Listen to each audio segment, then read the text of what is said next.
सुप्रभातम। 5 मार्च 1905 को पंजाब के गुजरात जिले के दंतो चूहड़ गांव में मेरा जन्म हुआ। मेरा नाम सुशीला रखा गया। मेरे पिताश्री डॉक्टर करमचंद ने सेना में सेवा दी थी। हमारा संपूर्ण परिवार कट्टर आर्य समाजी था और राष्ट्रीय विचारों से ओतप्रोत था। राष्ट्रीयता तो मुझे विरासत में ही मिली थी। दुर्भाग्यवश बचपन में ही मेरे माताश्री का निधन हो गया।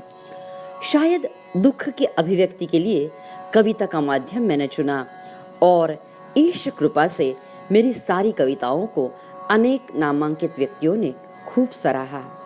मंगल पांडे, तात्या टोपे, लक्ष्मीबाई की जीवनी को रुचिपूर्वक पढ़कर कविताएं लिखना मेरा स्वभाव बन गया।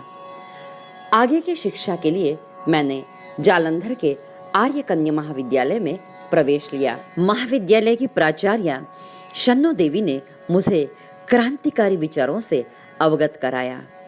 कॉलेज में अध्ययनरत रहते समय 1926 में देहरादून में आयोजित हिंदी साहित्य सम्मेलन का निमंत्रण मुझे मिला। सम्मेलन की शुरुआत मेरे कविता पाठ से ही हुई। अनेकों ने कविताओं को प्रशस्ति दी। पश्चात श्री भगवती चरण जी का ओजस्वी भाषण सुनने का सुअवसर मिला। हम दोनों का परस्पर परिचय हुआ। मुझे क्रांतिकारी विचारों का भाई मिला और भगवती जी को एक बहन। क्रांतिकारी साहित्य का वितरण किया जाना बड़ा गोपनीय और विश्वास का काम था। भगवती जी और दुर्गावती देवी जी मेरे घर पहुंचे। मैंने कहा, भगवती जी, आप चिंता ना करें, मैं और दुर्गा भाभी यह काम अत्यंत सावधानी से करेंगे। गोपनीयता से पर्चों को सब ठिकाने तक पहुंचा दिया। बड़े बड़े अफसरों को डाक द्वारा पर्चे मिल गए। एकदम तहलका मच गया। काफी खोजबीन हुई, लेकिन पुलिस को कुछ भी सुराग ना मिला। 8 अप्रैल 1927 जालंधर विश्वविद्यालय की बीए की परीक्षा चल रही थी। मेरे समवेत सभी छात्राओं ने अपना अपना स्थान ग्रहण कर लिया। निरीक्षक के हाथों में मैंने अखबार देखा। उसकी हेडलाइन थी लखनऊ के रिंग थिएटर का नाटक समाप्त, राम प्रसाद बिस्मिल, रोशन सिंह, राजेंद्र लाहिरी तथा अशफाकुल्ला खान को फांसी। शीर्षक ने भीतर तक मुझे झकझोर दिया। सदमे के कारण मैं बेहोश हो गई। काफी देर के बाद होश आया। तब तक परीक्षा का अवधि समाप्त हो गया था। दांत पीसकर मैंने प्रतिज्ञा की, मेरा संपूर्ण जीवन क्रांति कार्य के लिए ही समर्पित करूंगी। मेरे पिताश्री ने विरोध किया। सुशीला, अरे जरा विचार पूर्वक तो निर्णय लो, तुम्हारे नौकरी को खतरा है। मैंने भी तपाह से उत्तर दिया, पिताश्री, राष्ट्र सर्वोपरि, राष्ट्र यज्ञ में जीवन समिधा समर्पित करना चाहती हूँ और मैंने यह निश्चय किया है। उनका विरोध सहन किया। 2 साल तक मैंने घर में भी कदम नहीं रखा। पश्चात मेरे पिताश्री भी स्वाधीनता आंदोलन में सक्रिय हो गए। काकोरी क्रांतिकारियों के पैरवी के लिए मां ने रखे हुए विवाह के लिए सारे जेवर दान कर दिए।